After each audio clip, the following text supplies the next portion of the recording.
Mardi 3 septembre 2024, amis de la revue de presse, bonjour. Les parutions de ce jour annoncent que le 9e forum sur la coopération sino-africaine démarre demain mercredi. Le révélateur du jour rapporte que ce forum, destiné à renforcer la coopération économique entre la Chine et l'Afrique, se tient tous les 3 ans alternativement en Chine et en Afrique. Le matinal confirme cette information et ajoute que le président Patrice Talon ne sera pas de la partie, mais que le Bénin sera représenté par une délégation conduite par la vice-présidente Mariam Tchabi Talata.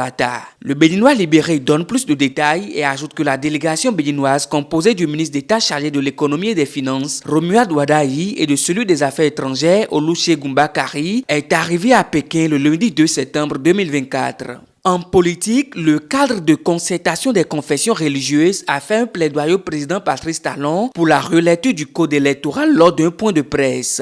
L'informateur donne les détails de ce point et propose dans ses colonnes les propositions des confessions religieuses sur ce sujet qui continuent d'accentuer le fossé entre l'opposition et la mouvance à moins de 2 ans des élections générales. Parlant justement de la relecture du code électoral, Fraternité annonce que la question sera emmenée d'une audience à la Cour constitutionnelle. À en croire le journal, une pétition sur la relecture du code électoral sera inscrite à l'ordre du jour de l'audience de la Cour constitutionnelle prévue pour jeudi 12 septembre au siège de l'institution. À cette occasion, les sages de la Cour vont examiner 9 dossiers. Parlons économie à présent avec le matinal qui annonce une bonne nouvelle pour le Bénin. L'agence de notation Moody's a confirmé la note souveraine du Bénin à B1 avec une perspective stable. Confirmation de sa note souveraine par l'agence Moody's, le Bénin maintient sa note B1 avec perspective stable, placard à la une le Béninois libéré. Pendant ce temps, le révélateur nous apprend que de grandes réformes sont annoncées dans les prochains jours pour redynamiser les collectivités locales. Le journal précise que la gestion des communes au Bénin sera désormais régie par un ensemble de mesures ambitieuses définies dans la politique nationale de décentralisation. L'informateur confirme la nouvelle et met en manchette dans sa parution du jour « Décentralisation au Bénin, une nouvelle ère pour les communes ».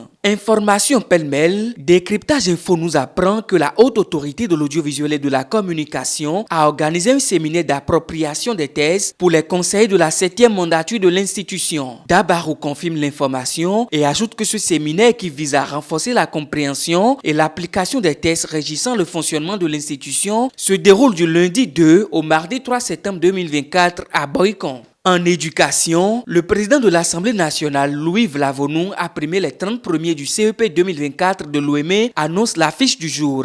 Cette initiative s'inscrit dans le cadre de la promotion de l'excellence en milieu scolaire, précise le journal. Pendant ce temps, le matinal nous annonce qu'une vingtaine de travailleuses de CES ont été interpellées par les éléments de la police républicaine pour racolage dans le 12e arrondissement. L'affiche du jour confirme l'information et précise que cette arrestation marque une nouvelle étape dans une opération en cours depuis une semaine. L'objectif est de réduire le phénomène qui prend de l'ampleur le long des grands artères dans la zone de Togben vers le port autonome de Cotonou.